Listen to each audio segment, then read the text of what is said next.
menghadiri kuliah umum Jaksa Agung Muda bidang Perdata dan Tata Usaha Negara dengan tema Quo Vadis Rezim Perampasan Aset yang diselenggarakan oleh Fakultas Hukum Universitas Hasanuddin. Mengawali acara pada hari ini, marilah kita menyanyikan lagu kebangsaan Indonesia Raya. Hadirin dimohon berdiri.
Hadirin disilakan duduk kembali.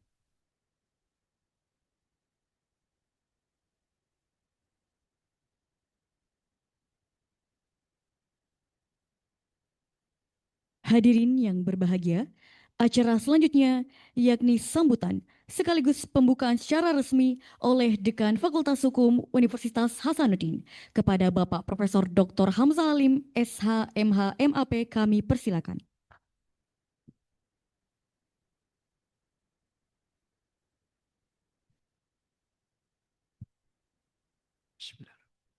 Assalamualaikum warahmatullahi wabarakatuh. Sudah makan siang belum? Belum? Makan sore dong. Assalamualaikum warahmatullahi wabarakatuh. Selamat siang menjelang sore. Salam sejahtera untuk kita semua. Salam Om Swastiastu, Namo Buddhaya, salam kebajikan, rahayu. Yang terhormat dan sama-sama kita muliakan dan banggakan Jaksa Agung Muda bidang Perdata dan Tata Usaha Negara pada Kejaksaan Republik Indonesia, Bapak Profesor Dr. R. Narendra Jatna, SH, LLM.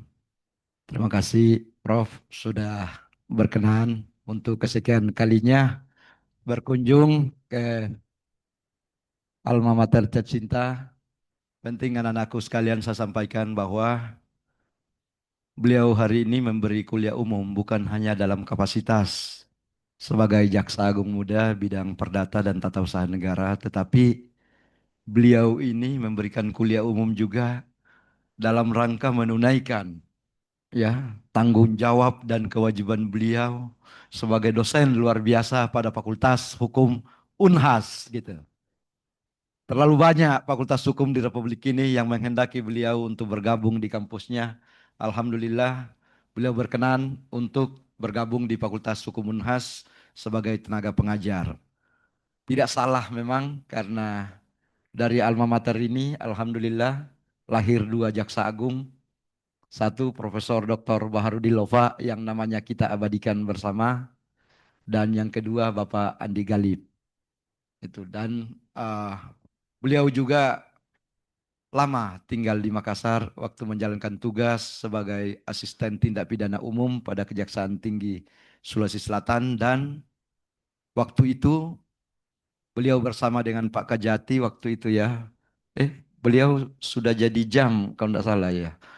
Ya, Pak Pras bersama-sama mendirikan pusat kajian kejaksaan yang menjadi rumahnya jaksa di Fakultas Hukum Unhas gitu. Yang sama saya hormati dan muliakan Bapak Kepala Kejaksaan Tinggi Sulawesi Selatan, Bapak Dr. Didik Farhan ya. Terima kasih banyak Pak Kajati. Ini kalau nggak salah yang ketiga kalinya beliau masuk Unhas. Minggu lalu bareng-bareng dengan beliau di Hotel Unhas acara launching zona integritas. Mohon support dan dukungannya selalu Pak Kajati. Sinergitas yang ada selama ini ya bukan cuma di Makassar atau di mana tapi di BKS Dekan Fakultas Hukum se-Indonesia. Teman-teman semua mengatakan kok hubungan dengan Fakultas Hukum Unhas dan Kejaksaan itu baik sekali. Saya bilang iya pimpinannya baik-baik soalnya. Itu. Yang sama saya hormati para asisten, ada Pak Asbin, ini teman seperjuangan saya kuliah dulu S1, Pak Abdillah, Pak Dr. Abdillah, kemudian Pak Aspidum, ya terima kasih banyak Pak dan beberapa teman-teman dari Kejaksaan Tinggi, Ibu Nur Hidayah ini teman S2 saya dulu, sama Ibu Tami ya, gitu. Dan juga yang sama saya hormati para wakil dekan ya, hadir wakil dekan bidang akademik dan kemahasiswaan Bapak Profesor Dr. Maskun SHLLM, kemudian wakil dekan bidang kemitraan, riset dan inovasi serta alumni Ibu Dr. Ratnawati, beberapa dosen yang hadir Ibu Dr. Sakapati, Saudara moderator Pak Fajrul Rahman Jurdi dan anak-anakku sekalian, mahasiswa Fakultas Hukum Unhas yang saya selalu banggakan. Puji syukur kita panjatkan kehadirat Tuhan Yang Maha Kuasa karena pada hari ini sebuah anugerah besar, sebuah kebahagiaan besar, kesempatan emas bagi anak-anakku sekalian Tuhan berikan dengan kedatangan Pak Jamdatun ya beserta Pak Kajati dan rombongan ke Fakultas Hukum Unhas. Orang tua kita dulu selalu mengajarkan bahwa tidak ada ceritanya itu sumur yang pergi cari timba. Ini sumurnya yang datang ke sini. Anak-anakku sekalian yang sekarang memanfaatkan kesempatan itu untuk menimba ilmu pengetahuan, pengalaman praktis panjang beliau yang sangat kaya, yang oleh ibu bapak dosen anak-anakku sekalian di sini tidak miliki. Kami di Universitas Hasanuddin, khususnya Fakultas Hukum Unhas, banyak sekali menggandeng dosen praktisi, termasuk Ketua Komisi Yudisial, beberapa Hakim Agung, kemudian pimpinan KPK. Itu kami jadikan dosen dengan harapan bahwa banyak hal yang tidak bisa dipelajari hanya di bangku kuliah atau di dalam ruangan. Sebutlah misalnya ketika kita mau belajar naik sepeda, mau belajar berenang, sehebat apapun teorinya, kalau Anda tidak pernah turun ke air, tidak pernah naik ke sepeda, tidak akan pernah bisa naik sepeda atau berenang. Hari ini Pak Jamdatun sudah ada di tengah-tengah kita, tentu ini adalah suatu kebahagiaan, anugerah besar, dan juga kehormatan bagi kita, sehingga saya berharap anak-anakku sekalian sekali lagi manfaatkan momentum ini dengan seoptimal mungkin, sebaik-baiknya. Bisa jadi dari sini akan lahir inspirasi ya untuk kemudian lahir skripsi, tesis dan disertasi atau artikel di jurnal bereputasi internasional. Beliau ini adalah penulis buku, terlalu banyak karyanya untuk disebut dan sudah beberapa ada di perpustakaan kita. Silakan dibaca. Waktu beliau aspidum di sini itu nyaris per triwulan, per 3 bulan, 4 bulan itu pasti ada kegiatan bedah buku. Ya, beliau adalah praktisi yang juga adalah ilmuwan dan itu terbukti dengan gelar profesor yang berhasil beliau capai pada hari ini. Tepuk tangan untuk beliau. Kuliah umum hari ini juga yang akan dibawakan beliau adalah sesuatu yang sangat update, ya, sangat menarik tentang rezim perampasan aset. Kopadis, mau dibawa kemana ini? Ya, kalau Anda cari literaturnya itu susah barangkali untuk mendapatkan literatur yang dalam bahasa Indonesia gitu. Kemudian prakteknya mungkin ada di luar sana, tetapi apa iya cocok untuk negara kita versi yang ada di luar itu? Nah, seperti apa sih rezim perampasan aset ke depan? Ini beliau bagian dari pelaku itu kalau kita mau mencermati kinerja penegak hukum saat ini, kalau saya tidak salah data ya, 5 tahun terakhir kejaksaan itu menjadi institusi penegak hukum yang paling dipercaya oleh masyarakat. Tepuk tangan untuk itu. Dan juga kalau saya tidak salah juga adalah penyumbang PNBP terbesar yang ada di Republik ini.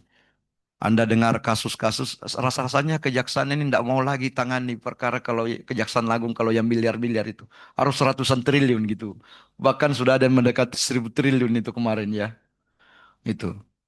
Dan kalau anak-anakku sekalian nonton berita kemarin, Presiden datang langsung ke Kejaksaan Agung bersama Menteri Keuangan untuk menerima hasil ya rampasan pengembalian kerugian negara oleh kejaksaan. Nah, ini ketentuan aturannya saja masih seperti itu sekarang, Kejaksaan Agung sudah luar biasa. Apalagi kalau misalnya nanti lahir ini RUU perampasan aset menjadi sebuah undang-undang. Nah, ini anak-anakku sekalian sangat menarik untuk ditulis menjadi skripsi, tesis, dan disertasi karena hal yang baru gitu. Banyak tantangan-tantangan pasti yang akan dihadapi yang kemungkinan menjadi hal yang harus dicempati bersama untuk mencapai tujuan dari rezim perampasan aset yang kalau coba kita cermati mungkin arahnya pada 4 hal itu, yakni satu pemulihan kerugian negara, kemudian yang kedua adalah menghilangkan apa namanya insentif atau benefit bagi para koruptor, kemudian yang ketiga adalah melemahkan jaringan kejahatan yang merugikan negara, kemudian meningkatkan efek jera terhadap pelaku gitu. Semua akan diurai dengan baik oleh beliau dengan pengalaman panjangnya yang tidak meragukan lagi. Sehingga sekali lagi, ya, ini adalah momentum terbaik bagi kita semua untuk belajar dari sumber yang sangat kapabel, ya, memiliki kapasitas untuk itu. Sehingga sekali lagi manfaatkan dengan baik, ya, kesempatan ini. Karena banyak orang, banyak mahasiswa di tempat lain menantikan hal yang sama, kesempatan yang sama, tapi belum tentu waktunya beliau cocok dengan itu. Ini jalan Tuhan semua. Anda didatangi sumber yang kapabel. Untuk itu, atas nama institusi, saya ingin menyampaikan terima kasih yang sebesar-besarnya serta penghargaan yang setinggi-tingginya kepada Bapak Jam Datun yang telah meluangkan waktunya di tengah kesibukannya ini mengurus Republik. Saya kira penegakan hukum lagi kencang-kencangnya saat ini dengan penugasan dari Bapak Presiden. Beliau masih sempat berbagi ilmu pengetahuan dan pengalaman kepada kita semua. Saya yakin itu bagian dari kecintaan beliau terhadap dunia pengetahuan dan perkembangan hukum di Republik ini. Insya Allah dari sini akan lahir generasi-generasi barangkali ada nanti yang akan jadi jamdatun. Amin ya rabbal alamin. Ya. Dan mengakhiri sambutan ini lebih awal saya ingin menyampaikan permohonan maaf jika dalam rangkaian proses penyelenggaraan kuliah umum ini terdapat hal-hal yang kurang berkenan. Kami pastikan itu di luar dari unsur kesengajaan, tapi bagian dari eksistensi kita sebagai manusia yang tidak sempurna. Oleh MC saya diminta untuk membuka penyelenggaraan kuliah umum pada hari ini, maka saya ingin mengajak kita semua untuk secara bersama-sama ya memohon rahmat, petunjuk, ya perlindungan dari Allah Tuhan yang Maha Kuasa agar kuliah umum ini bisa memberi manfaat yang optimal bagi kita dan bagi bangsa dan negara. Mari kita buka acara ini dengan bersama-sama mengucapkan basmalah, Bismillahirrahmanirrahim. Demikian lebih dan kurangnya mohon dimaafkan. Billahi taufiq wal hidayah. Wassalamualaikum warahmatullahi wabarakatuh. Selamat sore dan salam sejahtera untuk kita semua.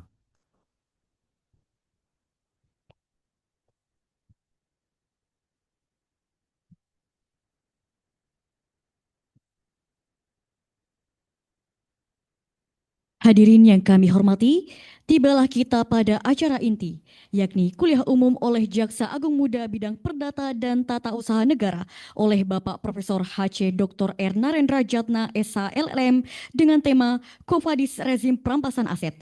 Kuliah umum ini akan dipandu oleh moderator kita, Bapak Fajlur Rahman Jurdi SH.MH selaku Ketua Pusat Kajian Kejaksaan. Kepada Bapak kami persilakan. Terima kasih MC. Assalamualaikum warahmatullahi wabarakatuh. Yang kami hormati Bapak Jamdatun, Bapak Profesor Dr. R. Narendra Jatna SH LLM, Pak Kajati, beserta para asisten, eh, Prof, Dekan Fakultas Hukum, para wakil dekan, Bapak Ibu Jaksa, dan Bapak Ibu yang hadir di ruangan ini. Eh, Sebelum kita memulai, terima kasih Pak Dekan ini selalu mempush kalau dari kejaksaan itu baik Jaksa Agung maupun Kejati, semua dari kejaksaan itu push di Fakultas Hukum dan ini mungkin merupakan rumah kedua basis intelektualnya kejaksaan sehingga Fakultas Hukum ini benar-benar menjadi pusat pusat diskursus yang mengisi basis akademiknya kejaksaan karena hampir setiap minggu kayaknya Prof akhir-akhir ini kejaksaan mengisi di Fakultas Hukum. Ini juga benefitnya bagi kita mahasiswa misalnya kita membangun relasi dengan kejaksaan memperkuat bagaimana praktik penegakan hukum. Bapak Ibu sekalian, waktu tahun 2016 ketika Pusat Kajian Kejaksaan mulai dibentuk, gedungnya mulai dibangun, Pak Narendra saat itu, Pak Profesor Narendra saat itu adalah Aspidum di Kejati Sulsel dan ruangannya itu menjadi tempat diskusi kami. Jadi saat itu Pak Dekan itu adalah wakil dekan. Ya kami selalu melapor kalau kemudian kami bikin diskusi rutin. Ada semacam ngaji rutin kami dengan Pak Narendra dulu di ruangan Aspidum dan beliau ini adalah merupakan perpustakaan berjalannya kejaksaan.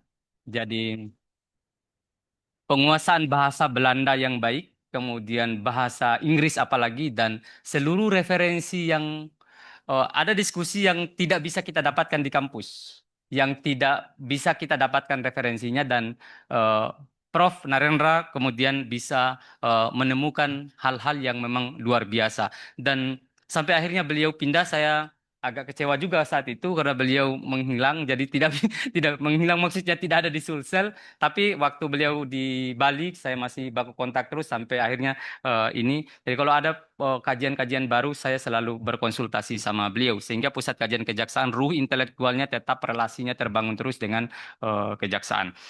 Bapak Ibu sekalian, eh, Bapak Profesor R R itu kan Raden sebenarnya izin. Orang nggak banyak tahu R Narendra itu adalah Raden. Berarti beliau ini adalah bangsawan sebenarnya. Kemudian beliau mendapatkan gelar profesor itu di Tiongkok, bukan di Indonesia. Jadi gelar profesornya beliau ini bukan didapatkan di perguruan tinggi di Indonesia, tetapi didapatkan di perguruan tinggi di luar negeri di Tiongkok. Kemudian kuliah kita pada hari ini tema baru yang temanya agak baru, tetapi praktiknya di kejaksaan sedang berjalan. Kejaksaan sedang memburu aset-aset yang diduga hasil tindak pidana dan tadi Prof. Dekan sudah menyampaikan banyak hal yang dilakukan oleh kejaksaan. Nah, hari ini kita akan mendapatkan perspektif baru, barusan BO Bisik ini ada perspektif baru tentang apa itu perampasan aset. Dan kita akan mendengarkan terutama teman-teman yang fokus di pidana misalnya, ini menjadi ilmu baru dan bisa menjadi bagian dari khusus untuk penelitian nanti. Baik Prof, izin tanpa berlama-lama, waktu dan kesempatan kami persilakan. Sepuasnya, Prof. Kita tidak dibatasi. Silakan, Prof. Hmm.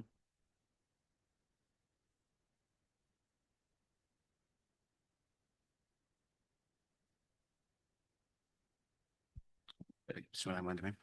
Assalamualaikum warahmatullahi wabarakatuh. Salam sejahtera buat kita semua. Om Swastiastu, Namo Buddhaya, salam kebajikan.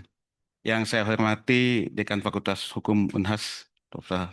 Hamzah Halim, Pak Kajati, Pak Dr. Didik Farhan dengan para asisten dan seluruh jajaran di lingkungan Kejaksaan Tinggi Sulawesi Selatan, para wakil dekan, Pak sahabat saya nih, Pak Fajrul nih, sudah sangat lama sekali, emang udah kangen saya pengen.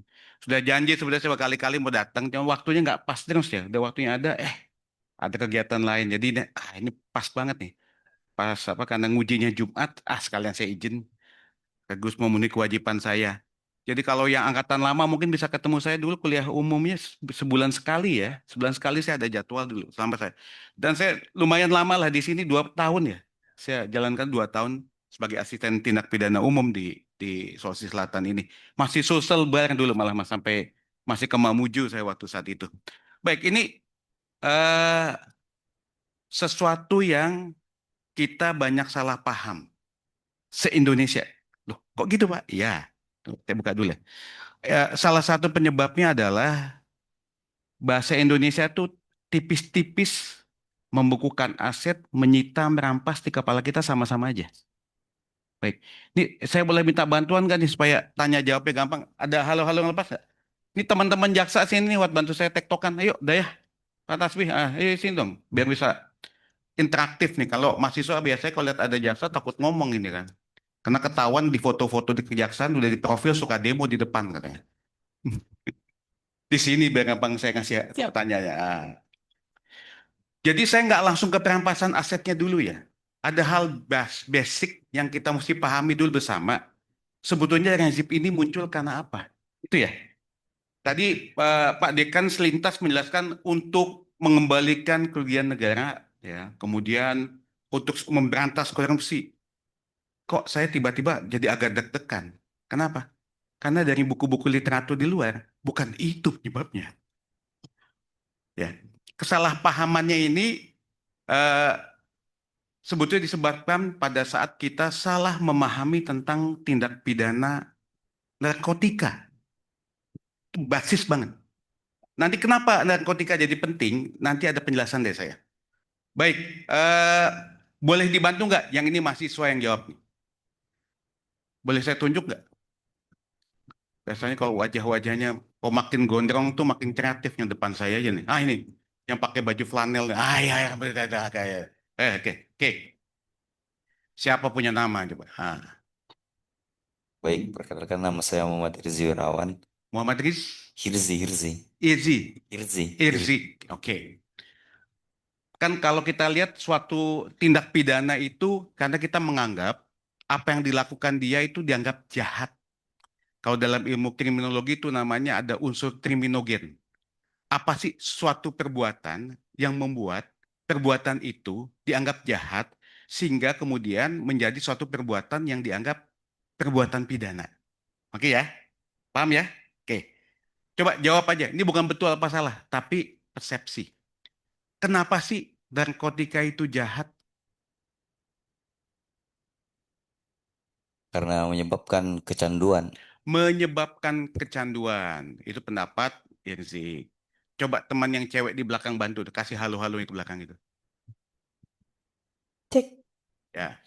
Perkenalkan, nama saya Anandita Kaila Mutia. Anandita, ya Mbak Ya. Anandita, silakan. Jadi kenapa ketika itu dianggap jahat? Jadi karena mungkin orang yang mengonsumsi narkotika itu mudah marah. Jadi Yang makan sate kambing juga begitu.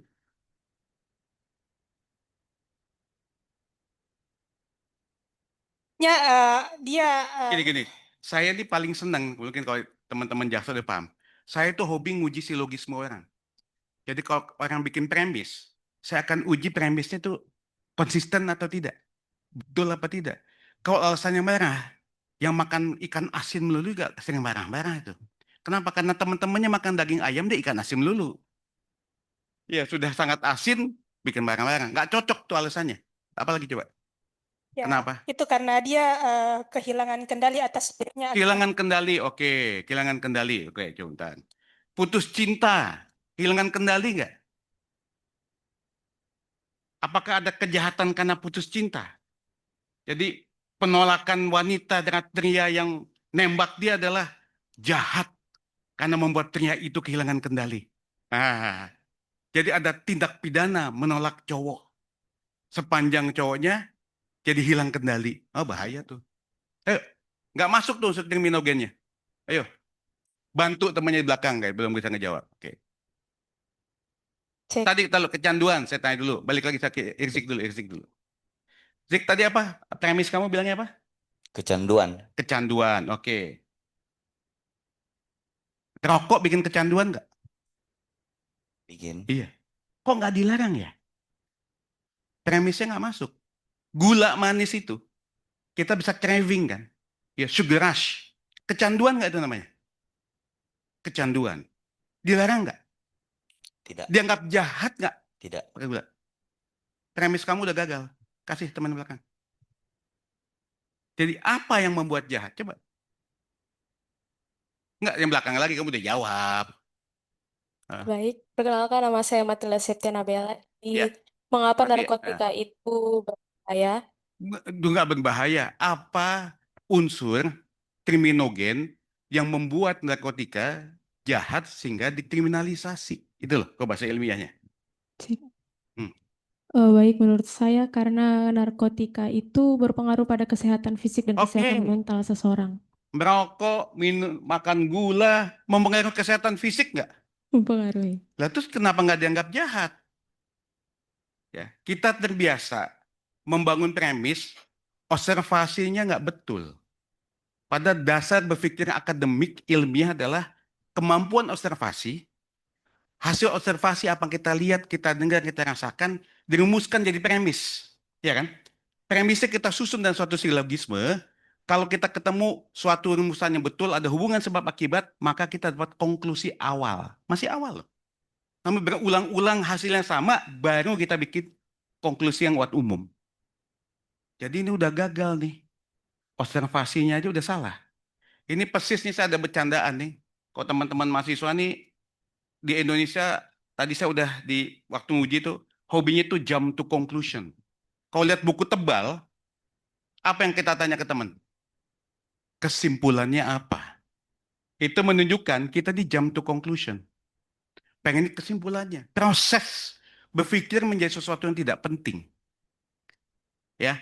Nah ini tadi kejadian bikin premis sama observasi ini persis kayak di kelas nih Pak. Jadi di luar negeri bukan di Indonesia nih. Ya. Jadi ada di kelasnya itu lagi menunjukkan apa bahayanya minum alkohol. Oke. Jadi di depan kelas ada dua bejana gelas besar. Yang satu dikasih whisky, yang satu dikasih air putih. Ya, untuk menunjukkan bahayanya, kemudian guru sekolahnya itu masukin cacing tanah ke dalam gelas besar yang isi air, kemudian gelas besar, bejana besar ya, diisi whisky tadi. Ya tentu saja ya, yang di air masih hidup, yang di whisky langsung matilah. Nah, anak-anak paham ya, dari hasil percobaan yang saya lakukan, paham Pak katanya. Jadi kalau kita tidak mau cacingan, minum whisky Pak. Jadi mesti ada kontekstualnya. Ada hubungan sebab akibat. Jangan lihat fenomena berdasarkan apa yang kita bayangkan. Kita mesti tahu apa tujuan itu, percobaan itu dilakukan. Ya persis tadi, kita mesti paham dulu nih. Kenapa sih narkotika dianggap jahat? Oke, kasih halo-halonya ke depan di jaksa-jaksa nih. Ya.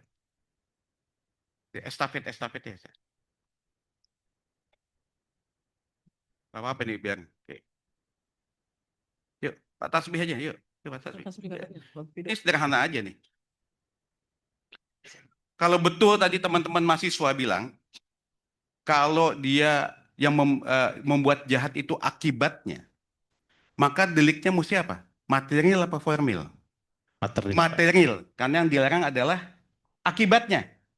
Nah, sepanjang pengetahuan Pak Tasbih nih, sebagai jaksa, delik tindak pidana korupsi, material apa formil?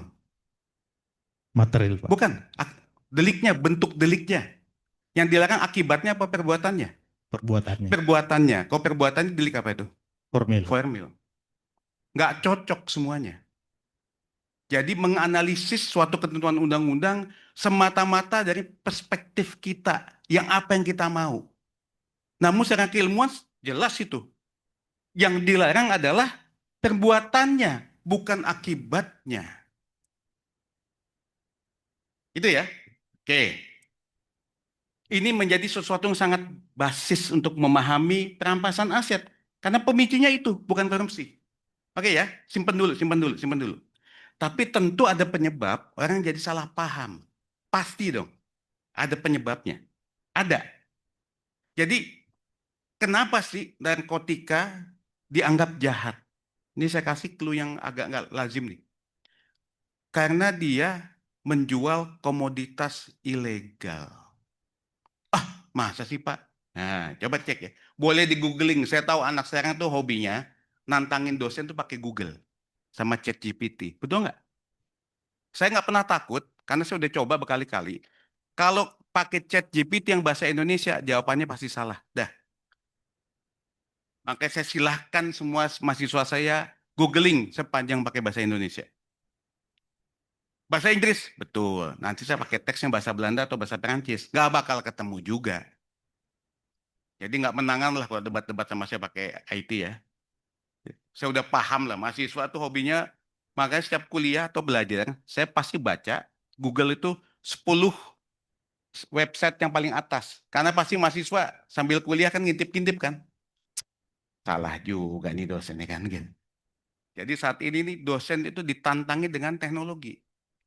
Jangan kalah, makanya pakai bahasa Belanda, bahasa Perancis. Sudahlah, ngetiknya aja nggak bisa kan. Coba saya, prinsip liberalisme, coba gimana ngetiknya? Laissez faire, laissez passer. Le monde va de lui-même. Nggak bakal bisa diketik. Iya kan? Mau ganti Swiss, pakai apa? Google Translate. Ganti dulu pakai bahasa Perancis. Nggak sempet dia. Udah selesai ngomong saya. Betul nggak? Nah, jadi ini salah paham se-Indonesia. Kita kalau bilang narkotika jahat itu karena merusak kesehatan. Nggak ada. Semua deliknya formil. Jadi kita mesti memahami opium, candu, sampai tahun 51 itu komoditas legal ya. Nggak percaya, kok di Jawa tuh ada jabatan namanya Mantri Candu. Kosong namanya Kepala Dinas. Tempat jualannya itu watik mati nama Omah Candu, rumah candu. Jadi tandanya legal. Tahun 51 dilarang kenapa? Karena bangsa Asia, perang revolusi itu pakai apa? Jualan candu. Kok cerita Kapten John Lee, yang pesawatnya ketembak itu, kita beli senjata, yang kita jual apa? Opium. Jadi zaman itu opium bukan suatu kejahatan. Tapi orang Barat tidak bisa kendalikan lagi. Ini jahatnya orang Barat gitu. Jadi teks perang candu ya, yang apa dibilang apa perang boxer itu, ya, yang di Shanghai itu segala atau di Wuhan waktu itu bukan karena menghancurkan generasi muda Cina, bukan. Jadi cerita aslinya adalah dulu kalau Cina itu trading LC ya pembayarannya itu kalau kita lihat kalau Imlek masih ingat gak? Ada kapal-kapalan tuh yang warnanya perak sama emas, tile.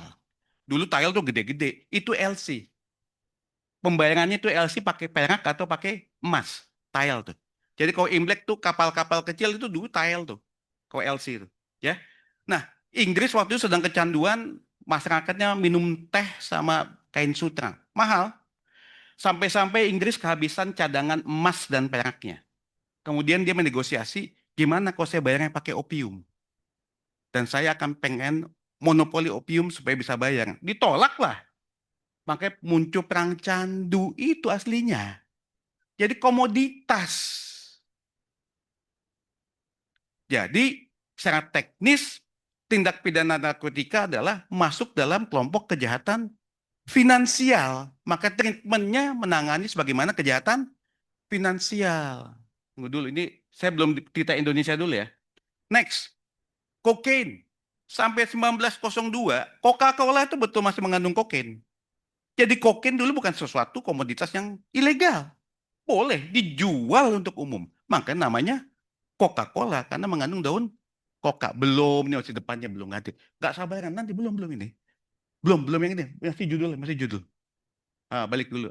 Belum. Nanti pusing lagi, ini lebih pusing mas saya. Jadi tahun 61 dilarang kenapa? Karena Amerika Latin berontak itu jualan kokain. Ganja, kalau cerita nih om-om kita ini, main musik katanya kalau nggak ada ganja, musik rock and roll nggak bakal enak. Tahun 71 baru dilarang. Kenapa? Karena perang Vietnam, jualannya apa? Ganja. Tadi, bikin kecanduan ya. Tembakau komoditas nggak? Iya, dulu ada mantri tembakau. Gula komoditas nggak? Iya, ada mantri gula zaman dulu. Kenapa tetap kedua-duanya komoditas, tapi tidak opium, ya, kokain ataupun ganja? Karena bangsa Barat nggak bisa kendalikan lagi. Sehingga uang yang terkumpul, ya tadinya dari pejuang jadi penjahat, jadi mafia. Itu jadi karena uang, bukan karena merusak kesehatan. Ini se-Indonesia salah paham. Agak repot saya jelasinnya. Tapi kesalahpahaman ini muncul kenapa? Karena kita mempunyai pasal 127.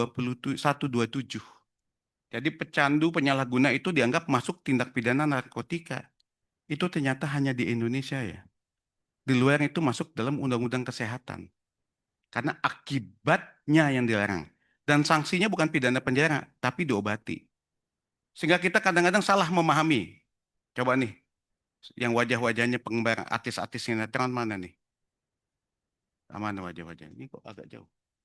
Penggemar artis sinetron mana? Ya, sisi sebelah sana nggak dapat jawab. Ya, yang pakai baju pink ya, kamu nggak usah nengok, ya sih ya kamu itu ya. Ya kamu itu yang nengok. Yang baju pink di bawah ya. Ya. Yuk kasih halo-halonya.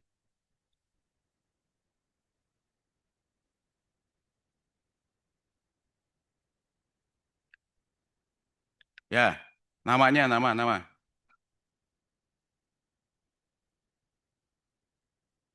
Baik, perkenalkan Prof, nama saya Felicia Tali Hussein dari Prodi Ilmu Hukum. Oke. Coba pendapat kamu ya, ini bukan betul atau salah ya. Ada artis ketangkap ketiga kalinya karena ternyata dia masih mengkonsumsi narkoba. Kamu anggap residivis nggak?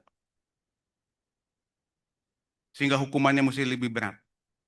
Residivis nggak? Ya, artis kesenangan kamu siapa sih yang kemarin ketangkep siapa? Amar Soni. Hah?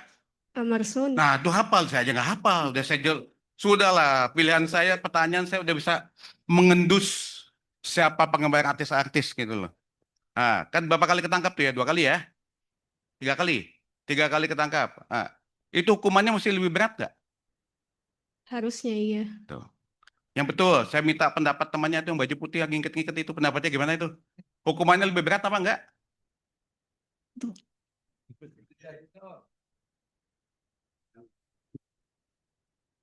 Sebenarnya izin perkenalkan, nama saya Evelyn Layadi, angkatan 21 Prodi Ilmu Hukum. Kalau pendapat saya itu Prof, izin menjawab kalau orang yang pengguna atau yang mengonsumsi narkoba itu hukumannya harusnya lebih ke rehabilitasi. Yang mana tuh mungkin dia di penjara. Mesti dihukum lebih berat nggak? Kan Iya. pepulangan tuh. Iya, karena dia seorang residivis, makanya dia harus dihukum lebih berat dan rehabilitasinya pun harus jauh lebih lama dari sebelum-sebelumnya. Ada betulnya, ada salahnya. Kalau namanya pecandu masih pakai, bukan jadi penjahat 2 kali lipat residivis, tandanya belum sembuh. Ya, kita jadi ikut jahat tuh. Iya, hukuman lebih berat. Kata siapa? Kalau orang pecandu, coba, apa sih dimaksud dengan offset? Ada yang tahu offset? Ya ini karena nggak bisa bahasa Belanda. Menstria tahu kan ya? Saya nggak suka pakai menstria karena dalam offset itu ada perbedaan. Ada offset als merk, ya. Jadi ada sebagai tujuan ya, offset as mogelijkheid, ya, kinsapan kemungkinan itu tidak diketemui dalam menstria. Makanya saya nggak suka pakai menstria karena tidak mencerminkan bentuk-bentuk offset yang ada. Kan masih ingat ya? Offset als zekerheid, ya, itu kinsapan kepastian, offset as merk, ya, kinsapan tujuan, maupun offset als mogelijkheid, kinsapan sebagai kemungkinan. Itu tidak dikenal konstruksi dalam mens rea. Makanya saya males pakai bahasa mens rea karena tidak mencerminkan 3 bentuk niat tadi. Oke. Orang dianggap punya niat jahat apa? Apa sih perwujudan niat jahat? Ya, saya kutip buku Mulyatno ya, walaupun penjelasannya kayak filsafat Jawa nih, kayak buku kejawen. Ya. Contoh adanya niat jahat adalah adanya ya, kesatuan antara sikap batin dengan sikap tindak. Jadi niat sama perbuatannya mesti ada kausalitas, hubungan sebab akibat. Ya, kesatuan antara sikap batin dan sikap tindak. Nah, pertanyaan saya, orang kecanduan yang mengendalikan dia mengkonsumsi itu otaknya apa tubuhnya yang minta? Coba jawab nanti. Otaknya apa tubuhnya yang minta dikonsumsi narkoba? Ya. Kalau orang kecanduan yang merintahkan mengkonsumsi itu otak dia apa tubuhnya yang minta? Pikiran dia maksudnya. Tubuhnya. Karena Tubuhnya. dia Jadi dia sudah nggak punya terbiasa. offset. Kenapa dianggap jahat? Makanya di dunia dipisahkan pecandu dan penyalahguna dalam undang-undang kesehatan. Karena dia nggak bisa dianggap jahat. Dia mau berhenti, tapi nggak bisa karena tubuhnya minta. Bagaimana bilang dia punya niat jahat? Sedangkan dia sudah tidak punya kendali lagi atas tubuhnya dan otaknya. Ini sengaja disesatkan karena banyak orang yang memanfaatkan kesalah pemikiran ini. Di Indonesia digabung itu salah. Karena harus dipisah. Kalau di dunia namanya narkotik pasti adalah trafficking, perdagangannya. Bukan kesehatan. Kalau pecandu penyalahguna, pohonnya beda. Konvensinya pun di bawah WHO. Sedangkan kalau perdagangan narkotika, pohonnya di bawah UNODC. Ini fatal ya. Jadi yang paling basis pun se-Indonesia buku teksnya salah. Narkotika jahat karena merusak generasi muda. Tidak. Karena dia mengumpulkan uang yang tidak sah sehingga dapat dan tidak bisa dikendalikan. Bukan hanya bangsa Barat, semua bangsa akhirnya tidak bisa mengendalikan itu. Dulu bangsa Barat kan culas tuh ya. Dilarang karena dia nggak bisa kendali. Pada berontak semua. Tapi akhirnya at the end, begitu jadi mafia, bukan hanya bangsa Barat nggak bisa mengendalikan. Semua bangsa tidak bisa mengendalikan perdagangan ilegal ini. Jadi treatmentnya mestinya dianggap sebagai suatu kejahatan finansial. Itu basisnya dulu. Ya. Ini agak repot karena buku bahasa Indonesianya bilangnya narkotika jahat karena merusak kesehatan. Tapi kalau baca teks ya, UNODC, maka ketemu nggak ada kaitan sama kesehatan. Hanya bangsa kita aja bilang sama kesehatan. Kenapa begitu? Karena banyak orang yang dapat kemanfaatan dengan kondisi seperti ini. Gak usah saya bilang. Pahamlah kita gitu ya. Siapa yang bisa mendapatkan kemanfaatan itu? Ini bahaya ini, pemahaman ini. Ya. Jadi apa yang membuat narkotika jahat? Karena dia menjual komoditas ilegal. Sehingga treatment penanganannya harusnya mengikuti treatment penanganan kejahatan finansial. Itu dulu ya. Sampai sini ada pertanyaan nggak? Ini baru satu slide-nya. Kalau saya ngomong kayak gini bisa 3 hari 3 malam, ini nggak selesai. Ada pertanyaan nggak sebelum lanjutkan? Ini basis dulu pemikiran. Ada pertanyaan? Atau ada yang menyanggah premis yang saya ajukan tadi? Ada yang nyanggah? Jangan lihat jaksanya, anggap ini dosen kamu juga. Cuman yang killer itu aja. Ada yang beda pendapat? Ya silakan saja. Atau pengen tahu kenapa punya pikiran kayak gitu? Ini biasanya pada takut nih kok di mana kelas nih kalau ditanya pasti semuanya punya gerakan yang sama. Kepalanya langsung nunduk. Daripada ditanya. Baik, saya anggap paham semua ya. Nanti kalau nggak paham boleh angkat tangan. Oke. Next slide. Oke. Nah, jadi ini pilihan kata yang kita salah paham se-Indonesia. Bahkan ada buku guru besar yang nulis, dia tidak membedakan antara pembukuan, penyitaan, dan perampasan. Padahal beda ya kontrak teknisnya. Pembukuan itu sementara di awal, mungkin waktu tahap-tahap penyelidikan, ya penyitaan itu sebenarnya untuk status quo. Ya. ya, belum berubah statusnya. Perampasan itu kalau pidana biasa berkaitan dengan putusan pengadilan. Ya, kalau saya pakai forfeiture itu, kalau pakai bahasa Inggrisnya the loss of any property, hilangnya bentuk apapun dari suatu hak kepemilikan tanpa kompensasi, ya, without compensation, sebagai akibat as the result of the falling of the contract obligation, karena gagal memenuhi kewajiban dia dalam berkontrak, atau or as a penalty, atau sebagai hukuman for illegal conduct, sebagai perbuatan yang dilarang. Ya, kenapa seperti ini? Tunggu dulu. Inilah lemahnya kalau kita membaca teks hanya dalam bahasa Inggris. Bahasa Inggris itu tidak membedakan dengan ketat antara perdata dan pidana. Itu lah catatannya. Contohnya ada, gampang. Ya. Bahasa Inggris apa perbuatan melawan hukum? Cuma satu kata, unlawful act. Mau pidana, mau perdata, namanya unlawful act. Bahasa Belanda, lawan hukum dalam arti administrasi, wanbeleid atau maladministrasi. Perdata namanya onrecht matigedaad. Pidana, wederrechtelijkheid. Bayangkan, satu kata yang kita pahami sebagai unlawful act, ternyata bahasa Belanda ada 3 konstruksi yang definisinya beda-beda. Repot, karena kalian ini pasti sudah tidak ada lagi yang berbahasa Belanda, betul nggak?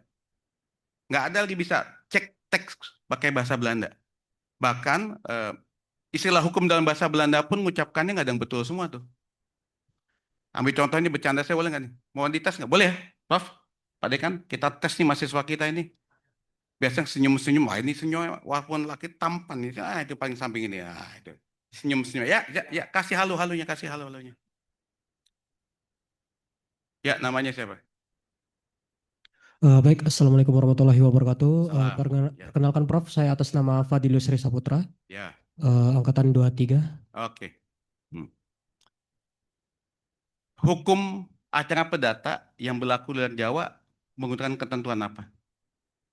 Hukum acara perdata ya untuk yang di luar Pulau Jawa gunakan ketentuan apa? HIR. Oh, salah ya? HIR memang. Ayo, pakai apa? Temennya bantu, biasa kamu boleh pilih lah cewek yang paling manis di angkatan kamu, coba tunjuk. Bebas. Boleh dipilih, Pak? Boleh pilih, kan kamu pilih lah yang cewek yang kamu anggap paling manis di kelas ini. Bebas. Bantu kamu lah, bantu. Coba Fadil ini dibantu coba. Jangan pada nunduk. Mana? Yang mana yang kamu anggap manis yang bisa bantu kamu? Bebas. Yang pintar aja boleh, Pak? Wih, ini nggak paham, dikasih kesempatan kan itu malah milih yang pintar, yang manis, yang cantik kalau boleh. Dikasih kesempatan kau milih yang masih bantah gitu loh. Teman saya Pak atas nama Michelle. Michelle, mana Michelle? Kasih. Dia yang bawa dong. Ini waktu kesempatan nih, masa kamu pasti bawa? Ini kasih kesempatan, dikasih ke Michelle. Michelle, tolong dibantu ya. Hukum acara perdata yang berlaku di Sulawesi pakai apa itu? Saya bilang HIR salah tuh ya. Izin Prof, RBG Prof. Hah? RBG. Kok saya nggak paham apa namanya? RBG Prof. Nggak ada RBG. Yang ada tuh RBG. Oh, RBG. RBG, oke. Ya, nyebutnya aja salah. Kok zaman saya dulu kuliah ini nggak lulus nih, Prof. Karena ujian lisan. Apa itu? Saya kok nggak paham. Oke, RBG singkatannya apa itu? Kalau salah jawab dianggap tidak jawab. Kalau salah pengucapan dianggap tidak menjawab.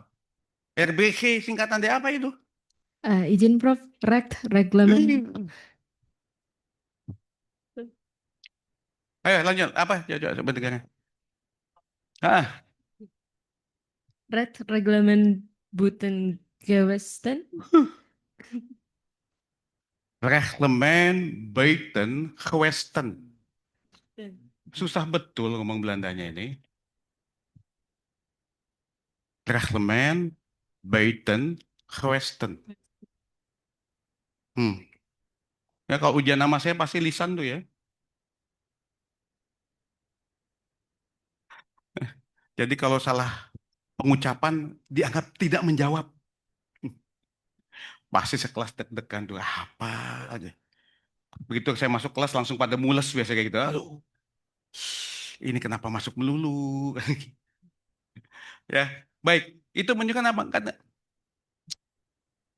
kita salah mengecek referensi.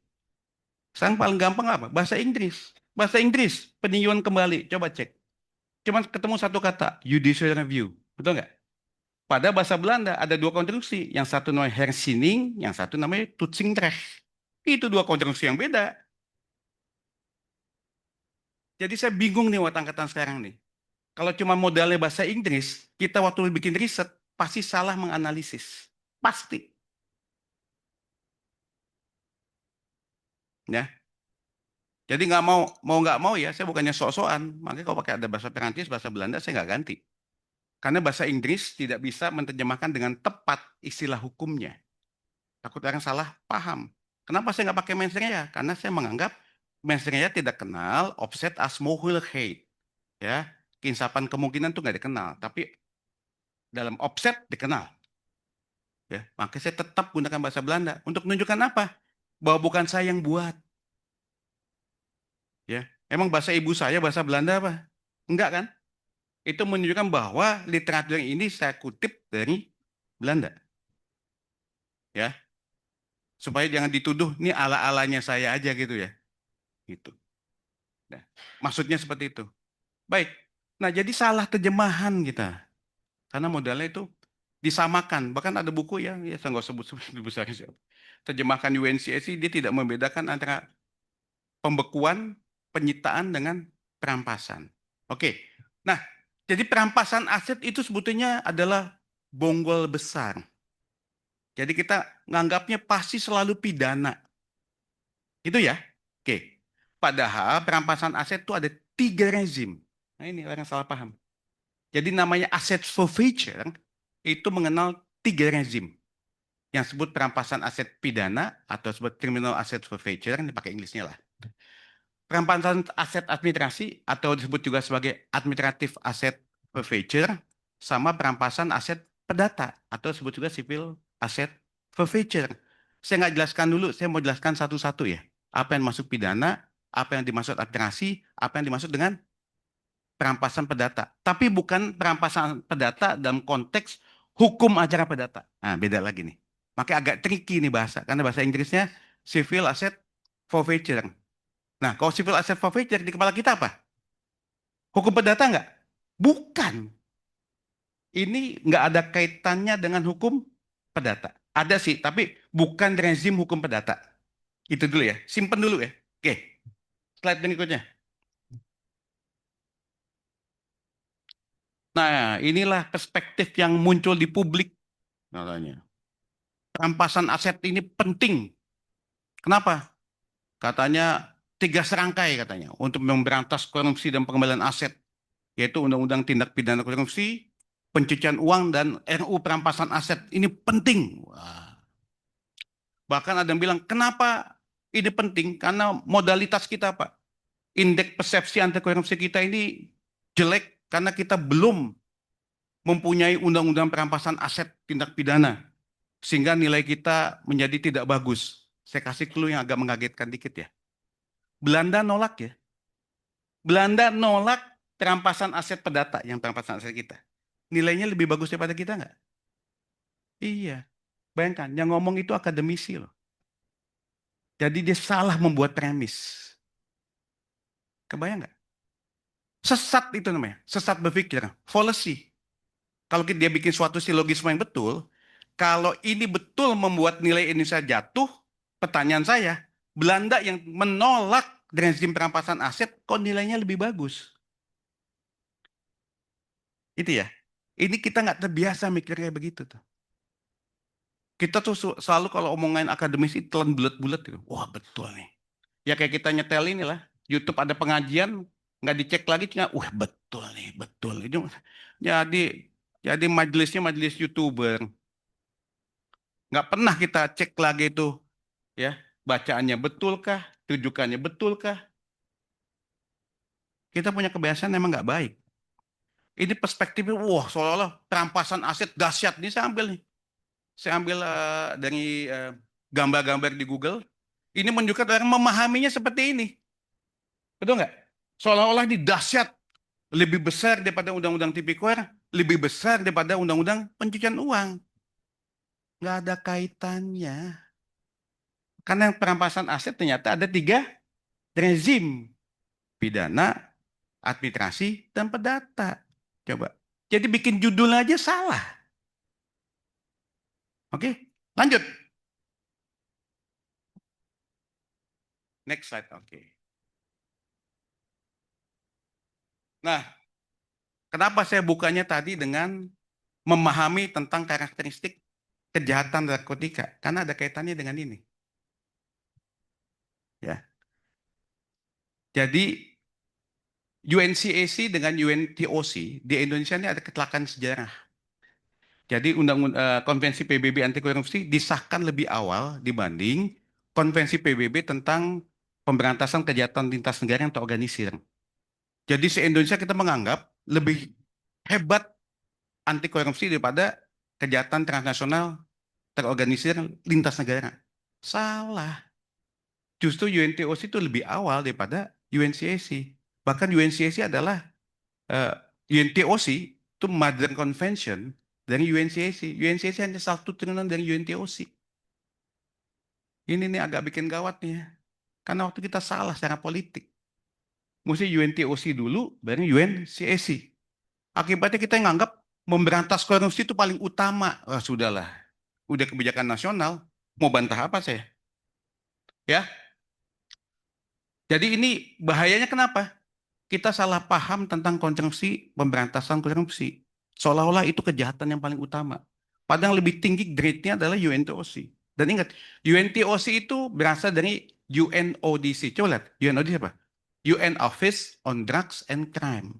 Jadi drugs, jadi pemicu munculnya rezim anti pencucian uang, korupsi itu karena pejabat-pejabatnya disuap untuk dia dagang narkotika.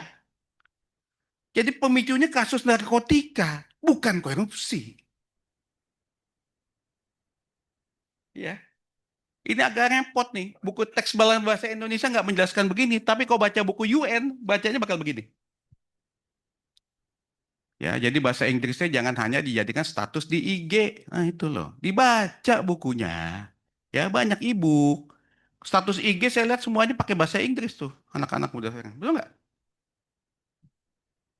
Tapi begitu baca teks, aduh, nggak sanggup tuh bacanya kan? Ya, ini salah paham se-Indonesia. Ya, jadi saya yang paling ajaib nih ya, kalau diuji nih hari ini, yang nggak lulus saya doang nih, yang ini lulus semua ini. Tapi kalau di UN bikin tes, yang betul saya doang. Ini semua nggak lulus.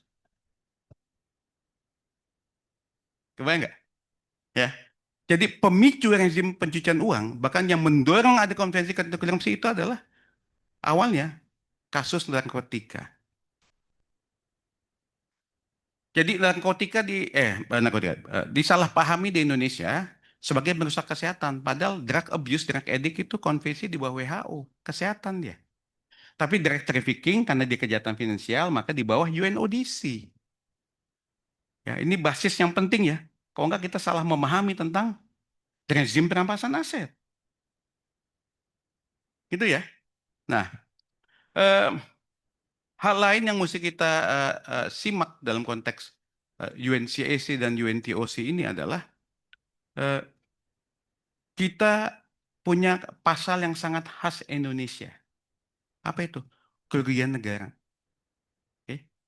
Kalau dalam tradisi UNCAC ya, jenis-jenis kejahatan yang kriminalisasi, dia tidak mengenal unsur kerugian negara. Nggak ada. Itu sangat Indonesia. Ya. Dan kerugian negara itu untuk certain extent, ya, dalam beberapa hal, dia membuat tindak pidana korupsi ini dianggap bersifat domestik. Karena hanya berlaku di Indonesia. Sifatnya domestik. Orang nggak paham nih. Kalau saya bohong, coba cek ya rekomendasi CSOP yang di Jordan. Ya cek aja di Google lah kalau saya bohong. Ya. Tapi orang kita siapa sih mau baca? Saya ingat aja karena saya ikut di situ, makanya saya tahu itu aja. Ya, kalau nggak ikutnya belum tentu ingat. Kan gitu ya. Ya, datang pun belum tentu mengingat. Sebagian dari kita kan lagi belanja biasanya. Keluar itu. Oke. Nah, jadi ada yang paling khas dari kita adalah dalam konteks kerugian negara. Jadi saya boleh tegaskan, sebutnya rezim perampasan aset sama sekali tidak ada kaitannya dengan kerugian negara. Itu dulu. Kata kuncinya itu dulu. Penjelasannya belakangan. Ya. Oke. Saya tahu pasti mulai pusing ini. Karena sesuatu yang nggak lazim disimak. Cek buku dan mahasiswa, yang nggak bakal nemu. Nah itu aja. Ya. Oke, next slide.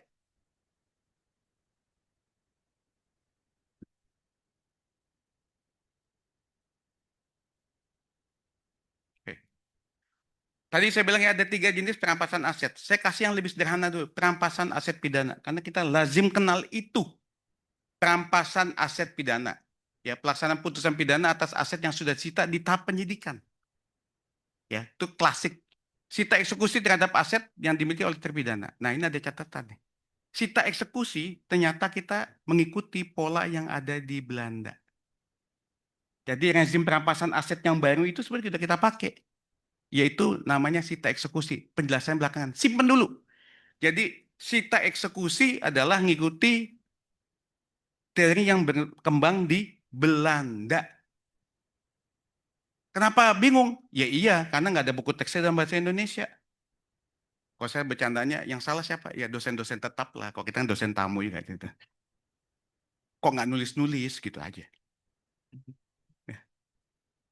Gitu ya. Nah, itu catatan saya. Ya. Jadi ada sita, tanda kutip, ya perampasan sebetulnya kan. Dilakukan terhadap apabila dilakukan pembayaran denda pengambilan kerugian negara yang tidak tercover di tahap penyitaan sebelumnya. Wah, sekarang ada yang gugat di MK loh. Ada yang gugat di MK. Gugatannya aja, wah, menimbulkan ketidakpastian hukum sewenang-wenang. Karena hakim MK pun bingung. Karena buku teksnya nggak ada bahasa Indonesia. Jaksanya bingung karena kita hanya melaksanakan bunyi undang-undang. Ya.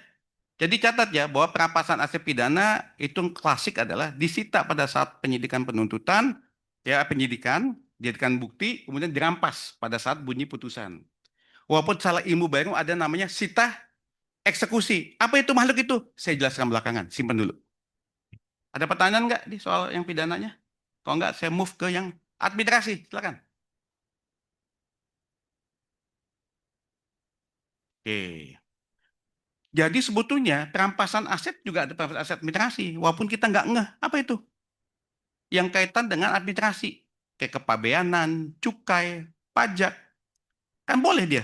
Barang palsu diambil, toko nggak ada cukai diambil, itu perampasan aset administratif. Walaupun ada cacatnya secara tradisi, perampasan aset. Kita ini kalau bikin undang-undang ini ala Indonesia banget ya.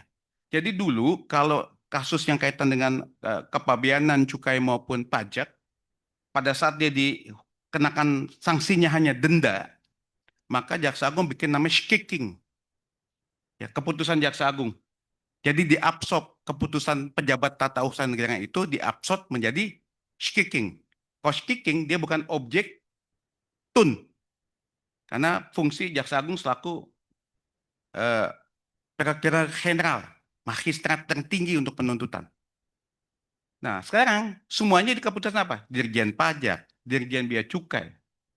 Jadi keputusannya bersifat putusan pejabat tun, makanya digugat di petun. Kita happy-happy aja tuh. Wah, yang penting nggak dikasih ke jaksa lah, kata gitu. Iya, ini betulan, Mbak, betulan. Pada secara ilmu nggak begitu. Skiking, wah, Narendra nih mentang-mentang dia dosen terus jaksa, pakainya jaksa melulu. Enggak. Saya buktikan, skiking itu bahasa Indonesia apa bahasa Belanda? Bahasa Belanda. Saya cuma menunjukkan bahwa saya membaca referensinya bukan dalam teks yang Indonesia. Dan bukan buatan saya. Jadi yang nuduh ini mentang-mentang jaksa, baca dulu tentang skiking. Ya, jadi diabsorb. Karena dia dianggap bagian dari kekuasaan kehakiman, kalau jam atau kita bagian dari peradilan. Apa boleh buat bangsa kita hobinya gini? Bahkan perampasan aset administrasi ada, tapi kita tidak menyadari itu ada. Dan kita tidak menggolongkan itu sebagai bagian dari rezim perampasan aset. Kan dahsyat maksud kita. Sampai sini paham nggak? Oke ya, lanjut. Nah, perampasan aset perdata sangat tricky. Karena di kepala kita, oh ini kayak HIR Pak ya, RBH. Bukan jawaban saya. Karena padanan dari perampasan aset perdata adalah disebut juga sebagai NCB. Non-conviction base. Jadi gampangnya gini, saya kayak bahasa sederhana gini ya. Perampasan aset perdata adalah masalah kasus pidana, perampasan asetnya menggunakan mekanisme perdata. Tapi kasusnya mesti pidana, bukan kasus perdata. Namanya civil asset forfeiture. Ya. Nah, jadi dia untuk menutupi kelemahan kalau di common law ya. Karena common law kan dia tidak mengenal sita eksekusi sebagaimana Belanda. Jadi dia mengenal kemudian dibuka suatu mekanisme yang namanya civil asset forfeiture. Nah, sebelum saya membahas apa yang dimaksud dengan civil asset forfeiture, kita lihat dulu sejarahnya ya. Kapan sih rezim civil asset forfeiture muncul di common law? Karena ini penting biar kita tahu dulu digunakan untuk apa. Gitu ya. Oke, lanjut. Jadi NCB itu aslinya di abad pertengahan Inggris untuk high treason. Jadi kalau melawan raja disita. Jadi kalau nonton film Robin Hood itu kan lawan siapa dia? Lawan King John, ya kan? Dia ikut Richard the Lionheart, ya kan? Kalau di filmnya kita lihat kan kastilnya, tanahnya, istrinya disita. Wah, kok istri Pak? Ya, zaman abad pertengahan perempuan masih jadi objek ya, jadi objeknya. Kalau perang itu perampasan perang kita masuk wanita dan istri-istrinya itu objek itu, ya jangan pakai ukuran saat ini, ya. Kalau pakai ukuran saat ini buku Ila Galigo pun jadi aneh kan? Masa ada incest? Ya, jangan pakai perspektif saat ini. Sedangkan orang zaman dulu senangnya pakai simbol-simbol, ya, bukan dalam makna yang kita pahami seperti hari ini, gitu ya. Jadi kalau zaman dulu ya normal, orang perempuan cuma objek, makanya dirampas. Begitu ngelawan raja, kastilnya, tanahnya, istrinya diambil. Wah, abusive nggak? Abusive banget, nggak bisa ngelawan, nggak bisa apa. Ya, Robin Hood telunta-lunta itu dia, nggak punya rumah, tinggal di hutan akhirnya, betul nggak? Ya. Nah, kemudian hari ini dihentikan karena abusive. Jadi Inggris menghentikan yang dinamakan civil asset forfeiture. Jadi udah berhenti nih, nggak dipakai lagi karena abusive, sewenang-wenang, abuse of power, ya disalahgunakan. Jadi kalau bikin fitnah aja dia bakal melakukan makar terhadap raja, disita langsung. Ya, dilucuti atribut dia sebagai bangsawan. Ya. Jadi di abad pertengahan pun dihentikan. Jadi lihat, kalau kini disalahgunakan bahaya nggak? Bahaya. Di Inggris saja dihentikan. Catat itu ya, bahwa pada zaman aslinya pun NCB, perampasan aset perdata, dihentikan. Kenapa hidup kembali? Nah, kita mesti tahu asal-usulnya kenapa NCB ini dihidupkan kembali. Lanjut. Klik-klik.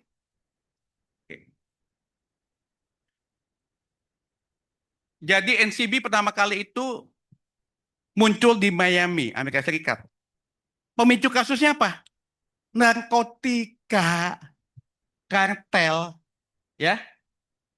Escobar-nya sudah ditangkap, anaknya, simpenannya, istrinya, ponakannya masih foya-foya hidup di Miami. Ini gimana ya?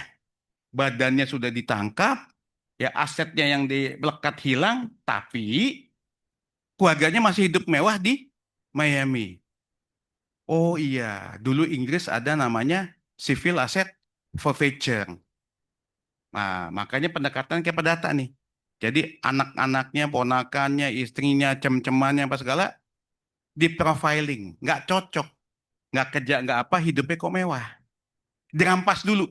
Jadi penyidik berampas dulu, serahkan ke jaksa, jaksa minta penetapan, diumumkan. Kalau dia bisa men-challenge bahwa dia bisa mendapatkan asetnya dengan betul, maka dikembalikan. Tapi dalam faktanya, ya namanya pengangguran mana bisa jelaskan. Jadi sukses tuh ya di Miami. Sangat sukses. Jadi begitu profiling imbalance, diambil asetnya. Kasih jaksa diumumkan, kasih kesempatan challenge, nggak challenge, diambil buat negara. Awalnya bagus. Belakangan hari, penyidik polisi di Miami jadi abusive. Nggak balance, datang. Ini mau saya serahkan ke jaksa, apa bagi dua? Betulan nih kejadiannya. Abusive. Karena penyidik yang menentukan. Abusive. Menggilalah polisi di Miami. Sampai kemudian Amerika mengubah pendekatannya. Dari balancing di profile, ya profilnya ya, imbalance maka disita. Kemudian harus punya bukti permulaan yang cukup. Jadi kalau di Amerika tuh bukti permulaan cukup bukan penyidik yang menentukan ya. Penyidik ngasih ke jaksa, jaksa minta penetapan pengadilan. Itu sidang untuk mendapatkannya prima facie. Bukti permulaan itu diuji di pengadilan. Ya, nggak kayak di Indonesia ya, penyidik seenak-enaknya tuh. Kalau di luar kita bisa tahu kenapa penyidik mulai nyidik. Karena dia harus membuktikan adanya prima facie dan nggak gampang. Kalau di kita lebih gampang mempidanakan daripada gugat perdata. Kalau di luar lebih gampang gugat perdata dibanding pidana. Di Amerika ya maksud saya.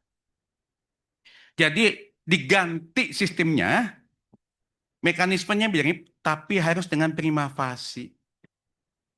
Jadi penyidik ngasih ke jaksa bukti permulaan, jaksa minta prima facie, barulah bisa dilakukan perampasan aset perdata mekanismenya. Dirampas oleh jaksa, minta penetapan pengadilan, boleh di-challenge. Jadi sekarang polisi nggak bisa abusif, karena lewat jaksa dia. Dan jaksa pun harus punya prima facie yang harus dimintakan penetapan pengadilan. Ya, jadi semangat teman-teman, wah kalau tidak profilnya tidak seimbang, rampas. Itu Amerika sebelum tahun 98. Itu menunjukkan bahwa dia membaca bukunya berhenti tahun 98. Ini agak repot ya kalau diskusi ya. Kenapa? Ya dia bacanya sampai 98, saya bacanya lebih di atas. Pasti nggak ketemu. Wah salah kamu. Ya iya, saya salah. Kenapa? Kenapa ceritakan ke orang yang nggak mau paham? Lebih tersinggung dia. Ya, di Indonesia itu kadang-kadang kesinggungan jadi lebih penting daripada substansi. Ya kan? Oke, dia pintar, dia hebat. Tapi ngomongnya Pak, sombong. Wah, sombong jadi nggak ilmiah dia. Apa boleh buat? Oke, catat ya. Itu yang di Amerika Serikat. Cek. Yang kedua bangsa yang melakukan itu adalah bangsa Australia. Oke, lanjut. Australia. Next slide.